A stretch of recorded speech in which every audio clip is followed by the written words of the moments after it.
ಯಾವುದೇ ಒಂದು ಆಪರೇಷನ್ ಅಥವಾ ಶಸ್ತ್ರಚಿಕಿತ್ಸೆ ಸಕ್ಸಸ್ ಆಗಬೇಕು, ಪೇಷಂಟ್ ಚೆನ್ನಾಗಿ ರಿಕವರ್ ಆಗಬೇಕು ಅಂದರೆ post surgical or post operative care ಅನ್ನೋದು ಭಾಳ ಅತ್ಯವಶ್ಯಕತೆ ಹಾಗೂ ಇಂಪಾರ್ಟೆಂಟ್.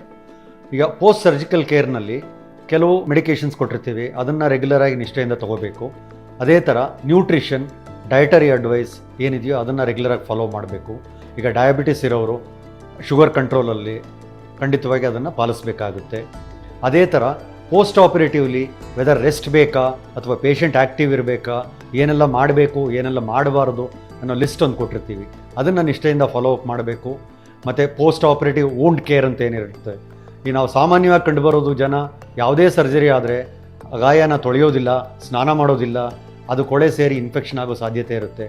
ಅದರಿಂದ ನಾವು ಎವ್ರಿ ಪೇಷಂಟ್ಗೆ ಅಡ್ವೈಸ್ ಮಾಡೋದೇನು ಅಂದರೆ ಆಫ್ಟರ್ ಸರ್ಜರಿ ಡಯಟ್ ಫಾಲೋ ಮಾಡಿ, ಏನು ಡ್ರೆಸ್ಸಿಂಗ್ ಏನು ಹೇಳಿದ್ರೆ ಅದನ್ನು ಫಾಲೋ ಮಾಡಿ, ರೆಗ್ಯುಲರ್ ಸ್ನಾನ ಮಾಡಿ, ಮೆಡಿಕೇಷನ್ಸ್ ತಗೊಳ್ಳಿ. ಅದರಿಂದ ನಿಮಗೆ ಬೇಗ ರಿಕವರ್ ಆಗುತ್ತೆ, ಕಾಯಿಲೆನೂ ವಾಸಿ ಆಗುತ್ತೆ. You can get back to your work early and lead a productive life. Last but not least, ನಿಮ್ಮ ಡಾಕ್ಟ್ರ್ ಎಷ್ಟು ಫಾಲೋ ಅಪ್ ಹೇಳಿರ್ತಾರೋ 6 ವೀಕ್ಸ್ ಆಗಲಿ 6 ಮಂತ್ಸ್ ಆಗಲಿ ಅದನ್ನು ನಿಷ್ಠೆಯಿಂದ ಫಾಲೋ ಅಪ್ ಮಾಡಿ. ನಿಮ್ಗೆ ಆರಾಮಾದ ತಕ್ಷಣ ನೀವು ಡ್ರಾಪ್ಔಟ್ ಆದರೆ ಕಾಯಿಲೆ ವಾಸಿ ಆಗೋದು ಅಷ್ಟೊಂದು ಕಂಪ್ಲೀಟಾಗಿ ಆಗೋದಿಲ್ಲ.